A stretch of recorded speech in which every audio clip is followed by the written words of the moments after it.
அங்கே ஞாயிறு கிராமத்துக்கு போனோம். அங்கே தோட்டத்தில் இந்த காயெல்லாம் கிளீன் வந்துருக்குறோம். நாங்கள் என்ன காய் கிளீன் வந்துருக்கோன்னு பார்க்குறோம். நம்ம இது என்ன காய் இப்போ வச்சுருக்கீங்களே? காராமணி காய் பாய். காராமணி காய் இது பொரியல் பண்ணால் நல்லா இருக்கும். பொரியல் பண்ண காராமணி. காராமணி. இது பேர் தான் தெரியலப்பா. இந்த கீரை பேர் சரி பேர் இது கீரை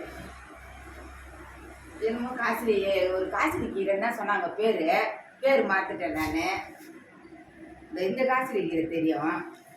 இது எங்கேயுமே வளரல காசிலி கீரை. புளிச்சக்கீரையா? புளிச்சக்கீரை இது பேர். இது பேர் வந்து புளிச்சக்கீரை. அது பேர் வந்து பேர் சொன்னாங்க, மறந்துட்டேன் நான்.